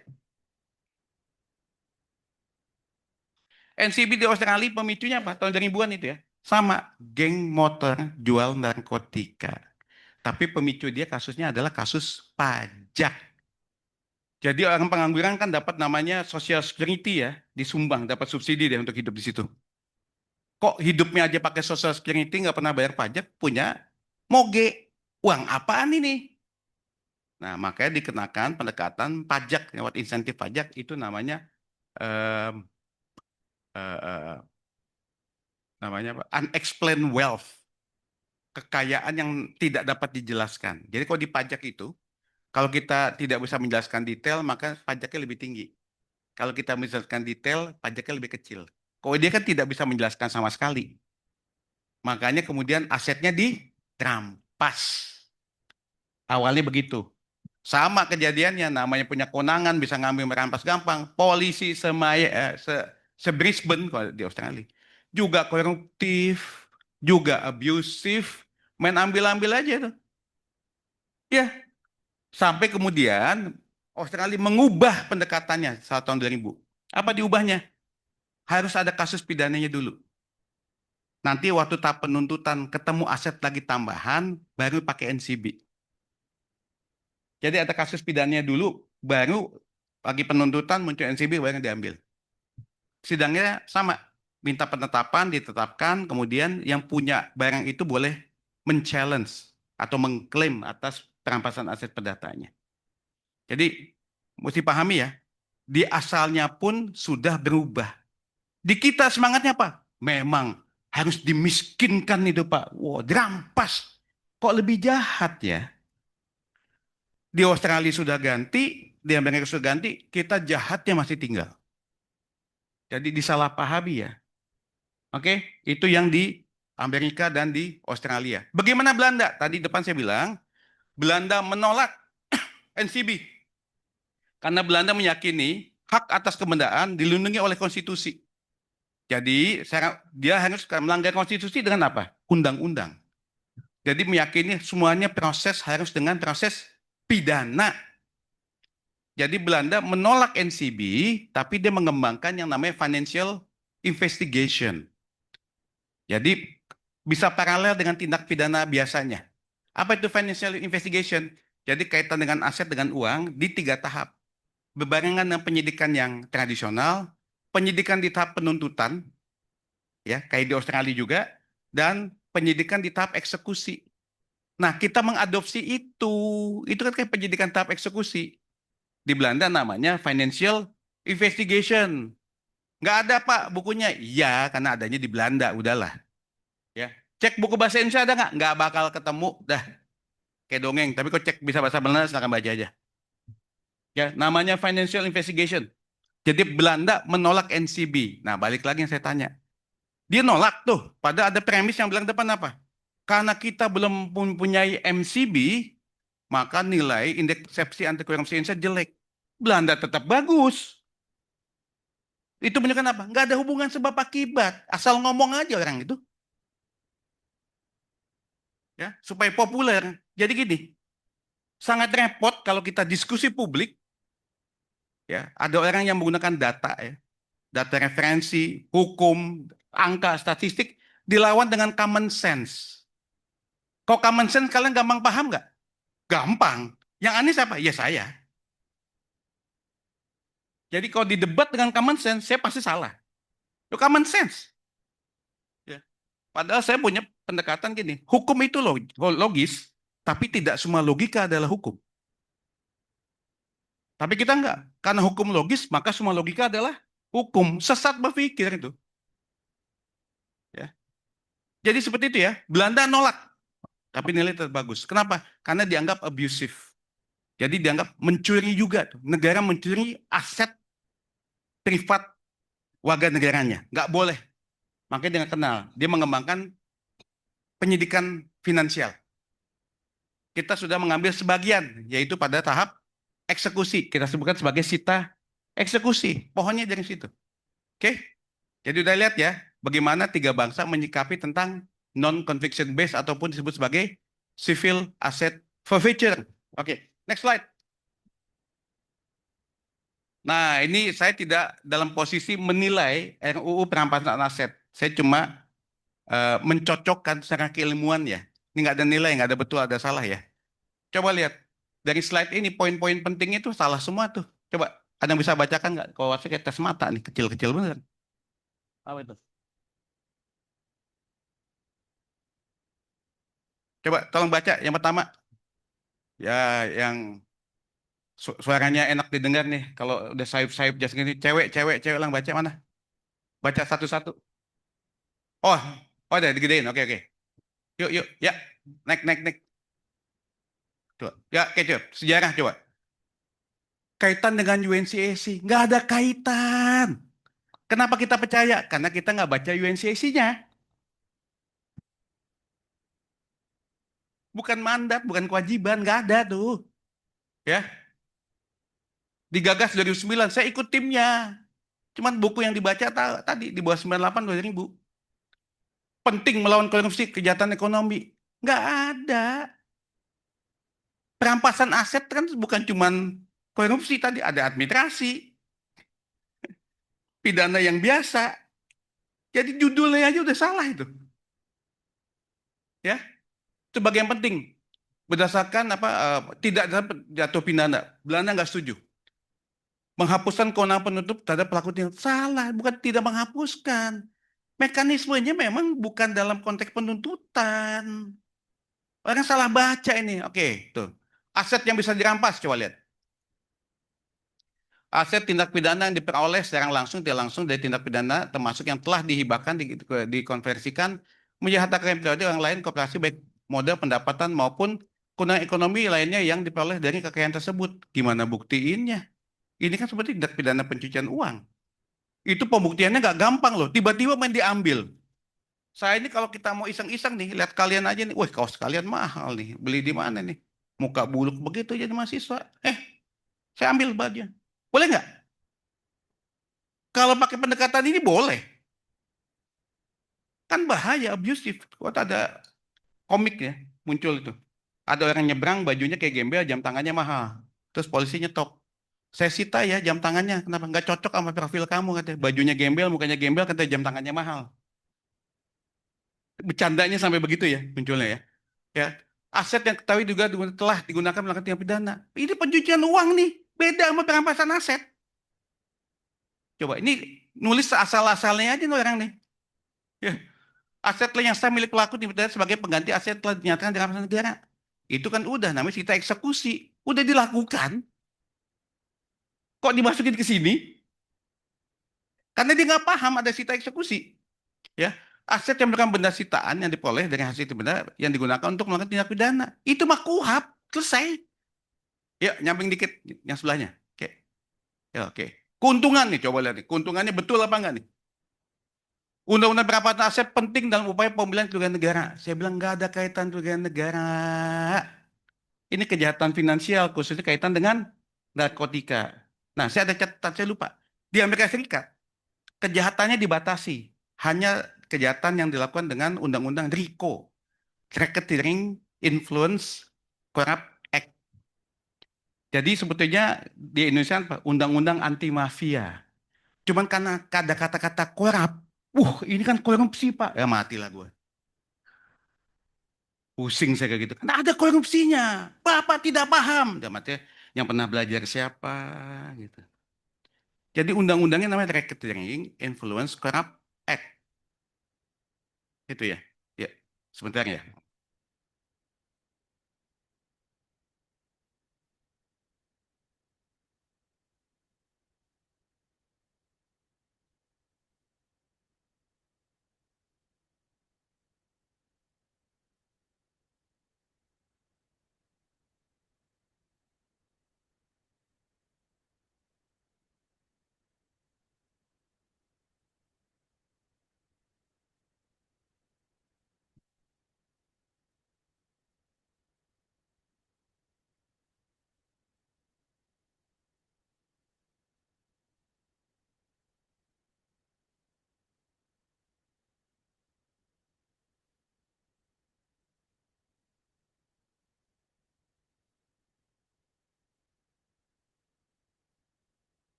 Katanya mau tanya jawab ya. Oke, kita lihat langsung. Katanya apa lagi nih? Dikelola lembaga khusus di bawah kementerian. Lah, di Kejaksaan itu ada Badan Pemulihan Aset, masa mau bikin lembaga baru lagi yang nggak bisa, yang isinya non profesional, dan mati bukan yang pernah berkecimpung dengan itu kan? Kita nih hobi banget nih. Ini sih intinya karena nggak percaya sama jaksa aja dan nggak suka sama jaksa, gampangnya gitu aja saya. Kenapa? Lu ngapain nanti semua jaksa kuasa sewenang-wenang? Coba cek dalam sejarah. Pernah nggak sejarah itu jadi jaksa jadi diktator? Nggak ada. Saya pernah. Nanti seenak-enak ya sewenang-wenang. Coba cek. Dalam sejarah kapan jaksa jadi diktator? Nggak mungkin. Karena jaksa fungsinya hub. Penghubung kan. Dia penyidik ke hakim. Bagaimana bisa diktator? Karena bukan dia yang menentukan. Yang menentukan ujung ke ujung. Bukan di kita. Itu ya. Terus memudahkan pemerintah bekerja sama dengan negara lain. Kata siapa? Kalau di dunia aset negara, saya bilang kan susah. Isinya domestik. Nebak-nebak aja dia. Dia belum pernah ngajuin MLE itu. Saya jamin yang ngomong ini nggak pernah ngajuin MLE. Kalau dia pernah ngajuin, dia tahu nggak gampang. Apalagi aset korupsi, nggak gampang saya kasih tahu ya. Apalagi aset dengan kaitan kerugian negara. Ini aja saya mau sidang di luar, karena untuk membela Indonesia, apa kaitannya kerugian negaranya dengan hukum internasional? Ya, nggak gampang. Jadi kayak kalimat yang bikin ini sudah jelas nih, nggak pernah bikin MLE nih, pasti nih. Ya. Atau cuma ikut buntut-buntut itu sudah, oh, saya sudah ikut ya sudahlah. Ya, penyitaan perampasan aset instrumen tindak pidana selain mengurangi menghilangkan motif ekonomi pelaku kejahatan juga memungkinkan pengumpulan dana dan jumlah besar yang dapat digunakan untuk pencegah dan memberantas kejahatan. Kalau ngumpulin dana kita nyumbang aja bisa ya. Mau cuma ngumpulin nggak? Yuk, berantas kejahatan kita kumpulin uang. Ya sudah. Jadi ini bikin premisnya seenak-enaknya aja nih. Kalau kita uji silogisme nggak ada yang masuk. Oke, lanjut. Oke. Yang tadi. Balik lagi. Belum. Ya. Oke. Jadi kalau kita cermati, RUU-nya itu misleading. Perampasan aset tindak pidana. Kalau tindak pidana kan udah ada. Bahkan sudah ada sita eksekusi, sudah ada yang sita yang biasa. Kan gitu ya. Yang kosong di tahap penuntutan. Nah, gimana nih konstruksinya di dalam RUU ini? Jadi ini RUU-nya lucu nih. Pasal 1 sampai 8 itu ngikuti model Australia dan Belanda di tahap penuntutan. Tapi pasal 9 ke atas ngikuti Amerika dan Australia sebelum diganti. Jadi penyidik yang menentukan. Kok kita gembira, ayo kita dukung. Belum kesita aja tuh asetnya tuh. Yang ngomong. Abusive. Ya. Di Australia dihentikan polanya, diganti ya dengan baru mesti ada kasusnya dulu. Di Amerika juga dihentikan, diganti pakai terima kasih. Dia baca bukunya di bawah tahun 98 itu. Tapi dia punya kewenangan, dia nyusun, ya sudah, dia yang menang. Ya. Juga yang bahaya apa? Dia menggunakan unexplained wealth sebagai insentif pajak sebagai alat pembuktian. Berbahaya. Saya tadi dia bilang sama Pak Dekan di handphone dari mana? Ini sapi punya siapa? Dengan pun kata Nemo yang siapa? Terus saya rampas boleh gitu. Kan nggak sesuai, masa Dekan punya ternak sapi sampai 100? Nggak cocok profilnya. Betul nggak? Boleh nggak saya ambil? Boleh. Karena Pak Dekan tidak bisa menjelaskan ke saya. Ini punya buyut saya, buyut yang mana? Terus boleh saya sita gitu. Bahaya. Kok banyak yang dukung? Bingung saya. Ya, di Amerika Serikat pola ini dihentikan. Di Australia pola ini dihentikan. Kita dukung bersama-sama. Aduh. Belum badannya kena sih ya. Ya bukan doain jelek sih ya. Kadang-kadang orang saya fatalis. Kalau nggak dialami sama badannya, dia nggak bakal ngeh tuh. Ya, lanjut. Ini slide terakhir ya. Baik. Jadi saya sampaikan, kita sudah kenal loh sita eksekusi. Nah, di dalam RUU itu sebutkan ada fungsi JPN. Memang kalau di luar itu, kalau bergeser mazhabnya ke perdata, diambil alih oleh JPN. Ini penting ya, untuk bisnis. Orang bisnis kalau namanya masih kecantum dalam pidana, ngapain dia bayar? Betul nggak? Makanya pencatatannya pindah ke kantor pengacara negara. Itu sekali begitu. Kita sedang coba susun ya, tapi belum selesai. Ya, kedepannya begitu ya. Nah, dan kita juga punya badan pemulihan aset. Ya, jangan dinafikan, jangan lupa. Drukbasan udah nggak di bawah Kementerian Hukum ya. Drukbasan sekarang di bawah Kejaksaan Republik Indonesia. Yuk, kita kembangkan untuk Indonesia lebih baik. Jadi, sebagai penutup saya sampaikan gini. Ide yang dari luar itu bagus, tapi kita cermati dulu. Asal-usulnya di negara asalnya gimana sih itu kebentuknya? Tujuannya untuk apa? Dan cocok nggak dengan kita? Jangan hanya semangatnya saja. Ya, jangan kita saking semangatnya, jangan-jangan kita pengen membunuh diri kita sendiri. Ya, mencelakai diri kita sendiri. Auzubillahi. Oleh karena itu, saya berharap kuliah ini bisa memberikan inspirasi ya buat kita semua. Kurang lebihnya saya mohon maaf. Billahi taufiq wal hidayah. Wassalamualaikum warahmatullahi wabarakatuh. Waalaikumsalam warahmatullahi wabarakatuh. Terima kasih, Prof. Ini kuliah yang luar biasa. Saya sama Pak Dekan menyimak secara detail apa yang disampaikan oleh Prof karena ini hal-hal baru yang memang di luar dari pemahaman yang umum.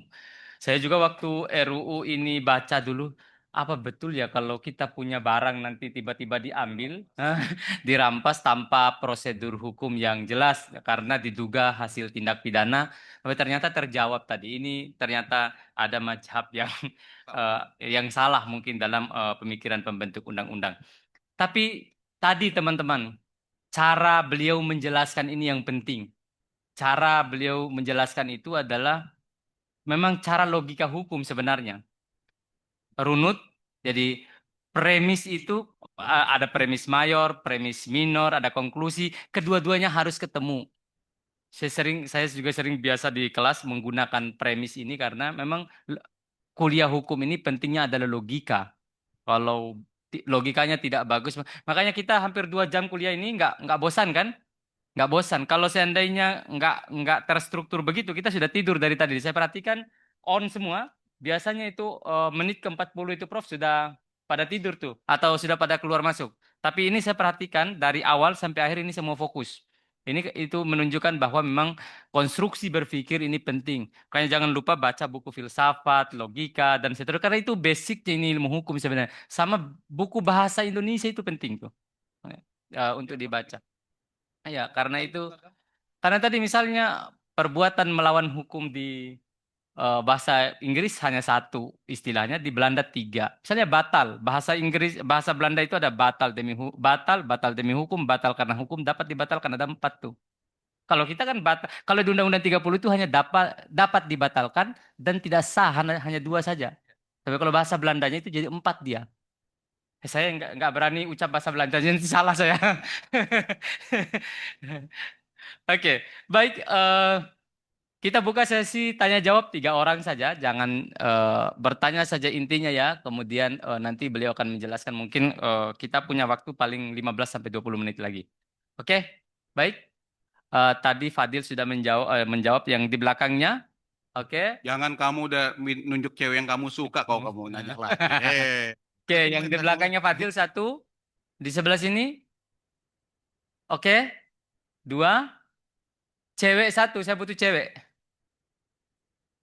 Cewek 1. Nggak ada? Pas.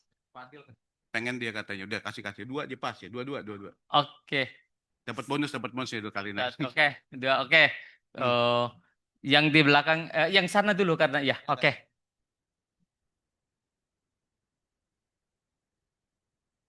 Sebut nama ya, sama angkatan berapa? Izin Prof, nama saya Aji Narpati Cakrasudana dari Angkatan 2025 NIM B011251094. Di bagian PPT peran kejaksaan tadi ada di bagian sita eksekusi tertulis dalam konteks pemulihan aset, kejaksaan memegang fungsi dominus litis pengendali perkara dari tahap penyidikan hingga eksekusi. Pertanyaan saya, bagaimana kejaksaan memastikan fungsi dominus litis berjalan efektif dari tahap penyidikan hingga eksekusi? Terima kasih, Prof. Menjawab aja cepat-cepat ya. Jadi begini, lagi-lagi bahasa. Kita memahami penuntutan sebagaimana bunyi KUHP. Penuntutan adalah tindakan dilakukan penuntut umum melimpahkan perkara ke pengadilan. Tunggu, kita lihat bahasa Inggris apa penuntutan? Prosecute, oke? Prosecute itu bahasa Latinnya dari prosecui. Pro artinya apa? Dari awal. Secui mengikuti. Yang mengikuti dari awal, makanya namanya dominus litis. Ini bahasa bukan maunya jaksa Indonesia. Mentang-mentang jaksa pengen dominan. Dominus itu artinya pemilik, bukan dominan. Ya, litis itu hukum, yang miliki hukum yang memiliki perkara dia. Karena dia tahu nih kasus mau diapain, mau pidana, mau perdata. Jadi definisi prosecutor itu prosecutor, orang yang mengikuti dari awal. Beberapa literatur menyebutnya jaksa itu sebagai prokureur. Prokureur itu dasarnya procure. Cure itu mengobati, yang mengobati dari awal. Ya, berapa namanya prokurator. Kurator kata Z kurate. Kurate apa? Mengawasi, menjaga dari awal. Itu maksudnya. Kalau pakai bahasa Indonesia nggak ketemu. Serangkaian tindakan penuntut umum melimpahkan perkara ke pengadilan, itulah disebut dengan penuntutan. Matilah saya. Kalau debat pakai KUHP, kita nggak ada diskusi dah. Mati ucap saya beneran asli. Ya, jadi mesti paham bahasa Latinnya dulu, baru kita bisa memahami suatu konstruksi. Ya, Gitu kira-kira. Oke, mantap. Bagus juga pertanyaannya yang tadi. Oke, langsung ke belakangnya Fadil dulu. Kasih.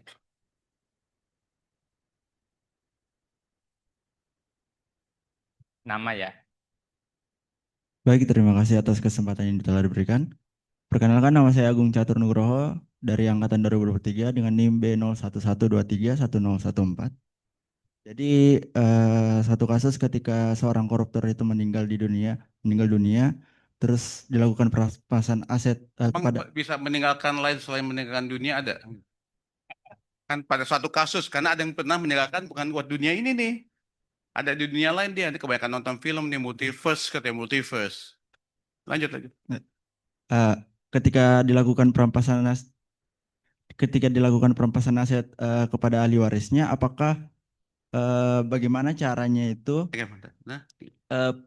proses perdatanya yang dilakukan oleh jaksa dalam melakukan perampasan, lalu apa saja kelemahan yang dimiliki oleh Indonesia atau dalam hukumnya, dan bagaimana ketika seseorang yang tidak mengetahui barang yang dia diberikan kepada seorang koruptor tersebut lalu tiba-tiba dirampas asetnya,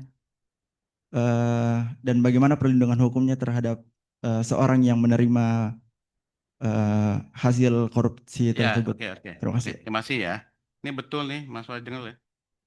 Emang kayaknya bahasa Indonesia penting tuh. Paham nggak? Boleh nggak saya ganti kalimatnya? Pak, ini ada koruptor meninggal. Ya, ahli warisnya kan terima nih asetnya. Gimana caranya Pak? Terus bagaimana kalau ternyata ahli warisnya nggak tahu kalau uang itu atau aset itu hasil korupsi? Gitu kan pertanyaannya? Iya, belibet-libet kamu jelaskan tadi itu. Ya, jadi ini kasihan nih, pasti susah dapat cewek. Buat nyatakan cinta aja. Adinda, bangku yang Anda duduki ini saya sudah perhatikan dari minggu lalu. Adinda begitu anggun duduk di situ. Nggak selesai nih. Ya. Jadi begini, orang kadang-kadang lupa. Ya tetap prinsipnya pakai logika hukum kebendaan. Sepanjang ahli warisnya tidak menolak warisan, maka memang tanggung jawab pidana badannya selesai, tapi aset nggak selesai. Karena aset bisa diwariskan. Jadi kalau ahli warisnya tidak menolak sebagai ahli waris, maka bisa diambil. Itu jawabannya. Jaksa harus mengecek apakah ahli warisnya pernah menolak. Ya, posisi dia selaku ahli waris. Nggak tahu nggak masalah. Kan yang tahu jaksa, ada buktinya. Kan jaksa mesti buktikan bahwa ada aliran dana digunakan, kemudian uangnya tersebut diberikan tanah. Tanahnya diwariskan kepada ahli warisnya. Walaupun dia nggak tahu, tetap diambil. Itu ya. Wah, kan saya nggak tahu Pak. Saya kan orang tahu saya apa, saya nggak tahu. Ya sudah. Kamu pernah nolak nggak? Tanahnya Pak, status sebagai ahli waris. Kalau nggak pernah nolak, mesti terima. Udah gitu aja. Sesimpel itu buat saya sih ya. Ya nggak belibet-libet amat.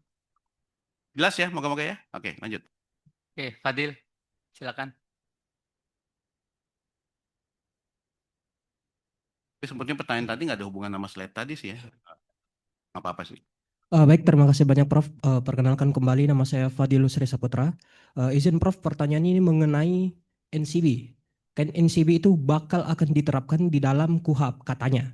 Nggak ada kata siapa, saya ikut nyusun kok. Udah duduk. Oh, berarti salah Prof, mohon maaf. Nggak ada NCB. Nggak ada, udah duduk aja, udah nggak ada. Ini pertanyaan yang berbeda Prof, tolong. Oh ya, beda. Oh NCB nggak ada, udah.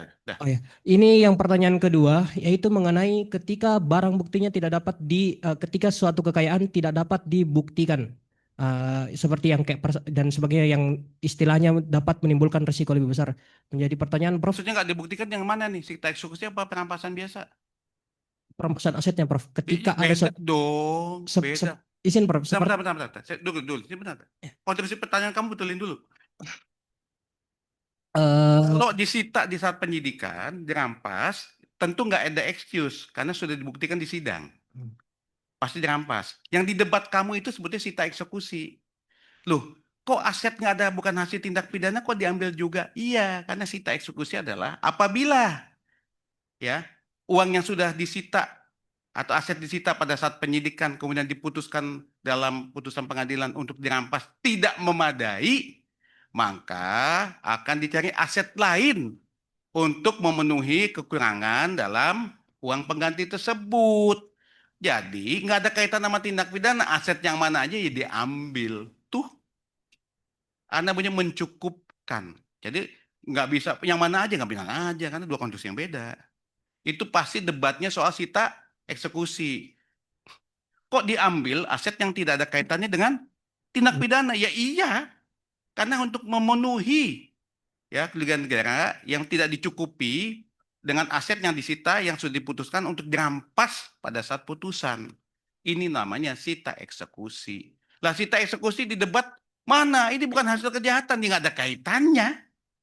Sita eksekusi kan memenuhi aset yang manapun untuk memenuhi kerugian negara yang diganti. That's it. Dua pohon yang beda. Ya, agak jelimet karena kamu belum pernah. Nantilah jadi jaksa kamu nih paham nih. Ingat ya. Oke. Yang lain boleh. Satu lagi masih bisa. Ya boleh. Ya, satu lagi cewek, saya masih cari perempuan ini. Cewek dulu. Aduh. Nggak ada ya? Iya, biasanya cewek banyak. Iya betul bro. Ini di ruangan ini cewek paling banyak juga daripada cowok. Karena takut ingat ya, takut malu katanya kayak Oke, terakhir ya. Katanya takut kayak Fadil katanya nanti ditanya lagi katanya. Baik, terima kasih atas kesempatannya. Perkenalkan nama saya Asbar, angkatan 2023. Langsung saja pertanyaan saya simpel yaitu apa sih yang membedakan penyitaan itu dengan perampasan? Karena yang berlaku saat ini yaitu mengenai penyitaan. Kemudian kan undang-undang perampasan aset itu masih disusun sehingga kurang efektif untuk diberlakukan saat ini. Dan pertanyaan saya itu tadi, apa yang membedakan penyitaan dan perampasan? Penyitaan itu beslah ya. Beslah itu belum ada pengalihan status, dia status quo supaya ini tidak berpindah. Iya, jadi cuma diamankan saja. Kalau di perdata itu mirip dengan konstruksi yang konservatuar beslah. Ya, penyitaan itu yang pidana kurang lebih sama dengan konservatuar beslah. Ya, sita konservasi. Ya, untuk mengamankan aset. Kalau perampasan itu kalau pidana lazimnya untuk melaksanakan bunyi putusan, dirampas bunyinya. Ya. Nah, kenapa kemudian sita eksekusi? Nah, karena kita bingung nih pilihan katanya. Masa rampas eksekusi? Ya eksekusi kan merampas. Padahal ini konstruksi baru, ngikuti Belanda. Maka pilihan katanya jadi sita eksekusi. Jadi inilah miskinnya bahasa Indonesia nih. Kamu jadi bingung, padahal mesti itu perampasan aset tahap eksekusi. Maksudnya perampasan aset tahap penuntutan, kan gitu bunyinya kan jadi. Tapi bingung juga karena kan kita rampasnya memang karena putusan eksekusi. Supaya itu tidak tumpang tindih dengan perampasan aset karena bunyi putusan, maka istilah yang dipakai adalah sita eksekusi. Karena minim bahasa kita. Itu ya. Karena bahasa Indonesia kita nggak ada yang baik tuh. Jadi kita waktu milih banyak orang salah paham. Ini pun banyak yang salah paham. Tadi kan digugat itu tadi kan. Masa sita eksekusi yang disita asetnya tidak ada kaitan dengan tindak pidana? Ya memang ada kaitan. Dia untuk memenuhi kekurangan jumlah uang pengganti karena barang yang sita kemudian dirampas itu ternyata jumlahnya tidak memadai. Sehingga dilakukan sita eksekusi untuk memenuhi nilai yang kurang. Karena aset yang telah disita dirampas tidak memenuhi sebagai jumlah kerugian yang harus diganti. Gitu. Ya. Baik ya, saya kembalikan pada moderator. Terima kasih ya semuanya. Baik, terima kasih Prof. Ini luar biasa isi semua ini, hampir 2 jam ini isi semua. Daging semua, jadi mudah-mudahan beliau bisa lagi beberapa kali lagi gitu untuk memberi pendalaman kepada kita. Yang kedua, ini banyak hal baru yang kita bisa dapatkan karena istilah-istilah baru yang ternyata umum kita pahami ternyata nggak begitu maksudnya. Yang ketiga itu cara belajar. Kalau saya dari tadi itu cara beliau menjelaskan dan cara beliau belajar. Jadi dulu waktu kami diajarkan di ruangan Kejati itu selalu begitu. Jadi kenapa konstruksi hukum saya kalau lagi ngajar itu mirip premis dan seterusnya itu karena banyak belajar dari beliau waktu beliau jadi aspidum di sini. Prof, terima kasih yang tak terhingga, ini luar biasa bagi kami. Prof Dekan betul-betul menyimak menyimak juga dari awal sampai akhir, dan Pak Aspidum sampai akhir juga beliau bertahan. Bapak Ibu dari Kejaksaan ya, Pak Tasdi dan tim Ibu Nur Hidayah, kemudian Pak Batiar dan teman-teman mahasiswa, terima kasih sudah bertahan dan sudah on. Ini betul-betul on dari awal sampai akhir karena sering kita laksanakan kuliah umum begini, Prof. Jadi kadang-kadang teman-teman ini tidak on karena bosan dan keluar masuk. Tapi hari ini saya lihat betul-betul fokus dan mereka mungkin karena mendapatkan hal yang baru. Karena itu kami mengucapkan terima kasih yang tak terhingga kepada Prof. Narendra karena sudah memberikan satu perspektif baru kepada kita, kepada kampus terkait dengan terutama apa yang sedang viral saat ini. Dan mudah-mudahan nanti suatu waktu pusat kajian bisa bikin FGD dulu nih untuk mendalami soal ini, Prof. Karena ini lagi gencar-gencarnya di menjadi isu nasional. Atas nama Fakultas Hukum kami memohon maaf kalau ada hal-hal yang kurang berkenan selama proses perkuliahan ini. Bapak Ibu, kami ucapkan terima kasih juga yang tak terhingga karena sudah bertahan hingga akhir acara. Kita akhiri dengan sama-sama membaca hamdalah, alhamdulillahirrahmanirrahim. Billahi fisabil haq fastabiqul khairat. Assalamualaikum warahmatullahi wabarakatuh.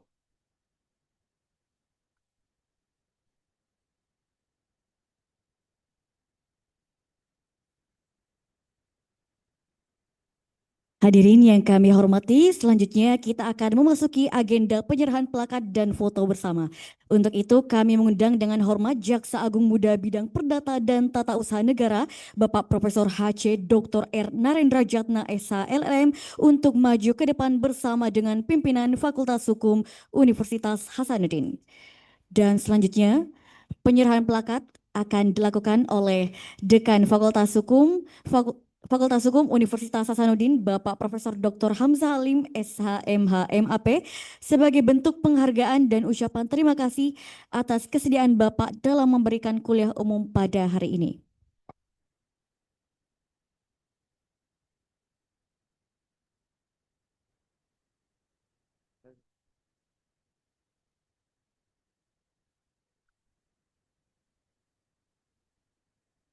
Selanjutnya, kami juga memberikan piagam penghargaan kepada pemateri kita untuk kuliah umum hari ini.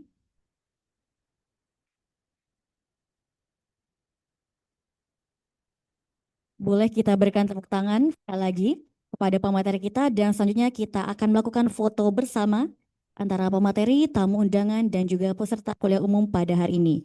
Untuk itu kami mohon kesediaannya kepada para tamu undangan dan juga peserta kuliah umum agar kiranya dapat merapat dan mengambil tempat untuk melakukan sesi dokumentasi bersama.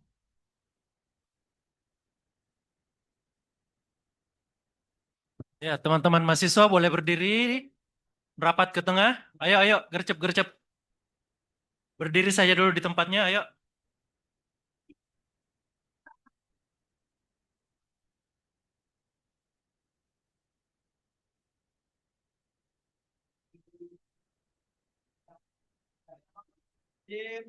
Satu, dua, tiga. Lapangannya. Satu, dua, tiga. Terima kasih. Sekali lagi kami ucapkan terima kasih banyak kepada pemateri, tamu undangan, dan juga para peserta yang telah hadir pada acara kuliah umum hari ini. Terima kasih banyak atas atensinya. Dan demikianlah seluruh rangkaian acara kuliah umum Jaksa Agung Muda Bidang Perdata dan Tata Usaha Negara pada hari ini. Kami mengucapkan terima kasih banyak kepada seluruh pihak yang telah berpartisipasi dalam acara pada hari ini. Dan saya selaku Master of Ceremony pamit undur diri. Wassalamualaikum warahmatullahi wabarakatuh.